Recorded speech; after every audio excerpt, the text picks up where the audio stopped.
Oke, halo semua. Video kali ini gue pengen bikin tentang jurnal seperti biasa ya. Kan di bulan Maret udah, April udah, sekarang di bulan Mei-nya. Nah, kalau di bulan Mei ini agak-agak tricky gini. Kita profit, abis itu kita berbalik jadi loss. Dan mengalami drawdown yang lumayan besar lah, sampai 2000 pips lebih. Oke, sekarang kita langsung masuk ke layarnya ya. Biar sama-sama kita bisa ngeliat kayak gimana nih hasil portofolio yang gue tunjukin, yang gua contohin untuk kita bisa mendapatkan profit ini. Di sini kalau kita lihat, di sini kita mengalami pertumbuhan, habis itu kita mengalami penurunan sampai berapa persen di sini? 16%. Tapi di bulan di bulan Juninya itu tiba-tiba satu hari langsung recover, dan sekarang itu lagi mengalami penurunan lagi. Jadi kalau kita ngeliat begini, kita bisa sama tahu kalau wah, ini adalah siklus yang pasti bakal terjadi. Ini adalah hal-hal yang pasti bakal terulang. Ini adalah hal yang pasti bakal kita alami selalu. Karena kalau kita dengan ngelihat data begini, kita bakal gambar banget, oh ini toh yang dimaksud drawdown tuh. Ini toh yang dimaksud dengan resiko dalam trading itu.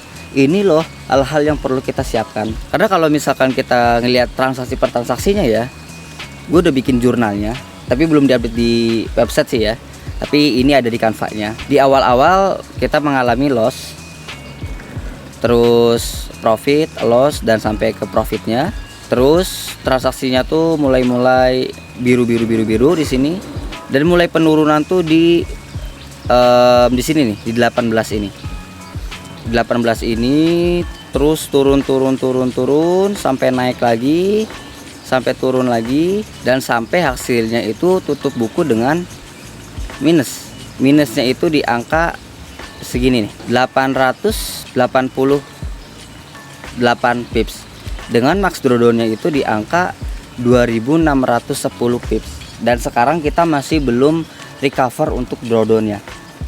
Udah sih recover, cuma habis itu kita mengalami drawdown lagi berulang di bulan Juni. Nah, ini kalau itu untuk masuk di bulan Juninya. Ini adalah hasil dari jurnal tradingannya. Untuk kalian lebih dalamnya lagi, kalian bisa ngecek itu di MK5 nya, sama kalian bisa ngecek juga di website kita. Nanti di saat video ini diupload, itu website udah diupdate kok. Kalian bisa cek juga. Yang pengen gue sampaikan di sini adalah kita jangan mudah tergiur dengan suatu hal yang menunjukkannya profit doang gitu. Yes, sampai sekarang pun kita masih mengalami yang namanya profit. Karena kalau dilihat, kita masih mengantongi itu di angka 34%, dan udah mengantongi pun itu di angka 495 dolar. Di sini ada maksimum drawdownnya juga. Di sini tadi activity. Ini kelihatannya seperti ini ya, seperti overtrade.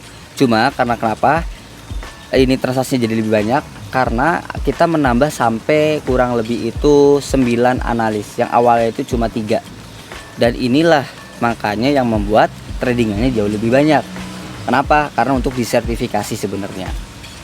Jadi perubahan ini tuh bukan tanpa dasar gitu, bukan tanpa karena overtrade yang berdasarkan defense atau berdasarkan emosi aja, tapi yang berdasarkan data. Gue bakal bocorin sedikit analis yang kita pakai nih di private.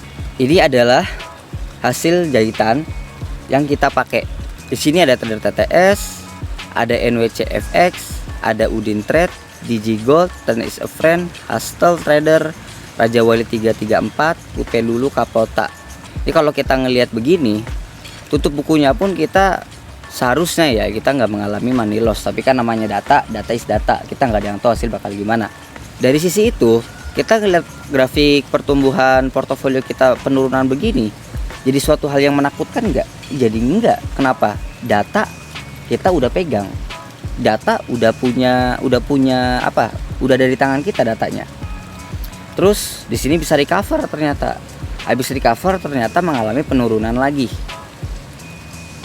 Dan dari sini kita nggak tahu nih, apakah bakal ke bottomnya lagi ke sini kah? Ataupun nanti bakal langsung naik untuk recover, nggak ada yang tahu. Dan nanti untuk update-nya itu nanti di bulan Juni akhir ataupun Juli awal, untuk gue update selalu nih perkembangan dari hasil tradingan gue, komunitas, gimana sih hasilnya selama 1 tahun ke depan. Dan nanti pun gue bakal mencontohkan, ini kan modalnya cuma modal berapa ya, $1.500 kan awalnya. Ini akan ada tambahan sampai total depositnya itu di angka 25, total deposit ya $2.541. Nanti gue bakal contohin menggunakan dana 100 sampai 150 juta. Untuk apa? Untuk menunjukkan kalau gue punya uang 100 sampai 150 juta, gue bakal pakai usaha apa ya? Gue bakal puterin di mana ya? Dan forex ini apalagi memanfaatkan dengan cara trading menggunakan Kopi Signal Trader Family, ini bisa jadi jalan atau peluang bisnis baru, ataupun ini bisa jadi suatu investasi baru. Tergantung angle-nya, mau sebagai investasi juga bisa, angle-nya mau sebagai usaha pun juga bisa. Jadi itulah jurnal trading kali ini di bulan, rekap hasil dari bulan Mei. Terima kasih.